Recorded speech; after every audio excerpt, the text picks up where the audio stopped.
கர்த்தரோட இரட்சகருமாக இயேசுவின் நாமத்தினால் உங்களை வாழ்த்துகிறேன். நம்முடைய ஆவிக்குரிய சிந்தனைக்காக என்னாகமம் 24 அதிகாரம் 17 வசனத்தை நான் வாசிக்கிறேன்.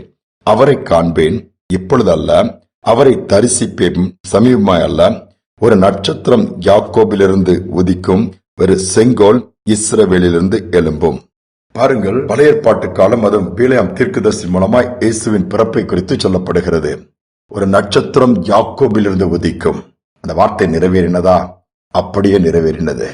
நட்சத்திரங்களை குறித்த அநேக காரியங்கள் வேதத்தில் சொல்லப்பட்டிருக்கு. அதை வாசிப்போமானால் அதை தெரிந்து கொள்ளும்போது நமக்கு பிரமிக்கத்தக்க விதத்தில் இருக்கும். ஆபிரகாம் குழந்தையே இல்லை, ஆனால் விட்டு விட்டு வெளியே கொண்டு வந்து வானத்தை அண்ணாந்து பார்க்க சொல்லுகிறார். இரவு நேரம் அதில் நட்சத்திரங்கள் வானம் முழுவதும் ஒரு பூத்து குலுங்கிறது போல் தெரிகிறது. இவைகளை உன்னால் எண்ண முடியுமா? எண்ண முடியாத ஆண்டவரே, உன் சந்ததி இவ்வண்ணமா இருக்கும் சொல்லுகிறார். ஆபிரகாமின் சந்ததியை நட்சத்திரத்துக்கு ஒப்பிட்டு ஆண்டவர் பேசுகிறார். விஞ்ஞானம் மட்டுமல்ல, வேதம் என்ன சொல்கிறது? நட்சத்திரங்களை எண்ண முடியாது. அவைகள் ஒன்றுக்கொண்டு ஓடும் பாதையை ஆண்டவர் வகுத்து வைத்திருக்கிறார். அந்த ரூட்ல தான் போகணுன்ட்டு.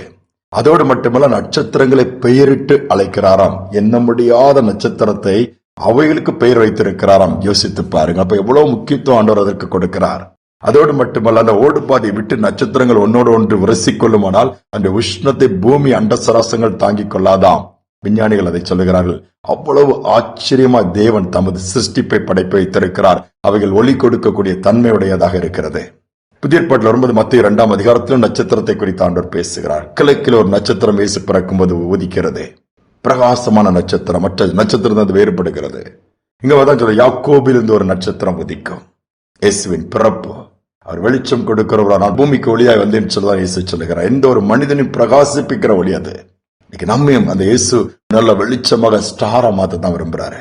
இன்னைக்கு நாம எப்படி இருக்கிறோம்? பிரகாசிக்கிறோமா? வெளிச்சம் கொடுக்கிறோமா? அல்லது நம் நிமித்தமாக இருள் உண்டாகிறதா? கொஞ்சம் சிந்திச்சு பார்ப்போம். 2 வாலிபர்கள் படிப்பை முடிக்கிறாங்க ஸ்காட்லாந்து தேசத்துல. முடிச்ச உடனே ஒரு வாலிபருக்கு அழைப்பு வருது, ஆப்பிரிக்கா தேசத்துக்கு போ. இன்னொரு வாலிபன் சொல்லுகிறான், இப்பெல்லாம் ஊழியன்ட்டு போய் என்ன பண்ண போறா? என்ஜாய் பண்ணணும், சம்பாத்தியம் பண்ணி என்ஜாய் பண்ணணும், அதுக்கு தான் நம்ம இருக்கணும். என்னடா ஊழியம், மிஷினரின்னு சொல்லிட்டு இருக்கா? அந்த அழைப்பை ஏற்று அந்த வாலிபன் ஆப்பிரிக்காவுக்கு போறான். காலங்கள் ஓடுகிறது. நடந்தது என்ன தெரியுமா? அங்கு வல்லமையா தேவன் அந்த வாலிபனை பயன்படுத்துகிறார். அங்கே நாகரிகம் இல்லாத அந்த ஜனங்கள் இயேசுவை ஏற்றுக்கொள்கிறார்கள். இருளில் இருக்கிற ஜனங்கள் வெளிச்சத்தை பார்க்கிறாங்க. அங்கு மாற்றங்கள் ஏற்படுகிறது. அங்கே அவர் மரிக்கிறார். அவருடைய சரீரம் தன்னுடைய சொந்த தேசத்துக்கு அங்கே கொண்டு வரப்படுகிறது. கொண்டு வந்து அரச முறையிலே அடக்கம் பண்ணப்படுகிறது. ஜனங்கள் எல்லாம் திரண்டு நிற்கிறாங்க. பெரிய பெரிய தலைவர்கள் மரியாதை செலுத்துகிறாங்க. செலுத்தி முடிச்சு எல்லாம் போயிட்டாங்க. அந்த கல்லறை தோட்டில் ஒருத்தர் உட்கார்ந்து அழுதுட்டு இருக்கிறாரு.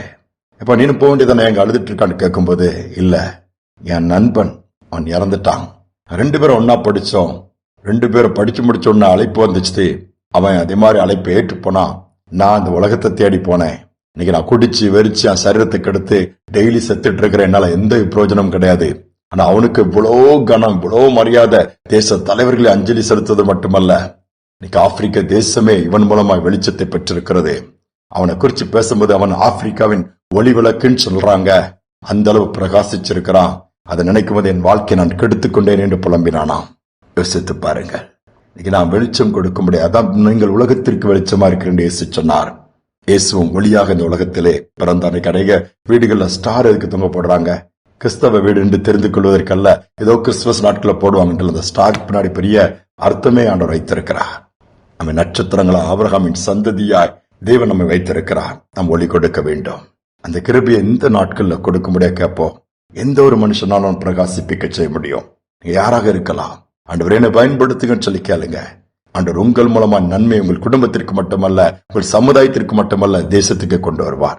ஜெபிப்போம். அன்பின் தகப்பனே, இந்த புதிய நாளில் மீண்டும் நன்றியோடு துதிக்கிறோம். அப்பா, யாக்கோபிலிருந்து ஒரு நட்சத்திரம் உதிக்கும் சொன்ன வார்த்தை நீர் அப்படியே நிறைவேற்றி கொடுத்தேன். அதோடு மட்டுமல்ல, நீர் ஒளியாய் வெளிச்சமா இந்த உலகத்திற்கு வந்தீர். எங்களையும் ஒளி கொடுக்கிறவராய், ஒளி கொடுக்கிறவர்களாய் எங்களையும் ஏற்படுத்தி இருக்கிறீர். நாங்கள் அதை உணர்ந்து இருளில் இருக்கிற ஜனங்களுக்கு நாங்கள் வெளிச்சத்தை கொண்டு வருகிறவர்களாய், பலவீனமான ஜனங்களுக்கு நாங்கள் பலன் கொடுக்கிறவர்களாய், மாற்றங்களை ஏற்படுத்துகிறவர்களாய், இதை கேட்கிற ஒவ்வொருவரையும் மாற்ற முடியாது நாங்கள் ஜெபிக்கிறோம்ப்பா. இனி எங்கள் மூலம் நன்மை உண்டாக நம்மால் முடியும். அந்த அப்படிப்பட்ட பாக்கியத்தை கொடுங்க, அப்படிப்பட்ட கிருபைகளை கொடுங்க, அப்படிப்பட்ட விதத்தில் எங்களை நடத்தி பயன்படுத்துங்க. ஒரே ஒரு வாழ்க்கை வீணாக்கி விடாதபடி சரியான முறையில அதை பயன்படுத்திக் கொள்ள அனுக்கிரகம் பண்ணுங்க. தாழ்த்தி ஒப்புக் கொடுக்கிறேன். துதிகன மகிமை ஏற்றுக்கொள்ளும் இயேசுவின் நாமத்தில் பிதாவே, ஆமேன், ஆமேன். தேவன் நம்மளை நட்சத்திரங்களா வைத்திருக்கிறார். அது என்படியே நாம் இந்த உலகத்திற்கு ஒளி கொடுப்போம். நிச்சயமாகவே வழி உண்டாகும். இந்த சிந்தனையோடு இந்த நாளை தொடருவோம். மீண்டுமாய் நாளை தினம் சந்திப்போம்.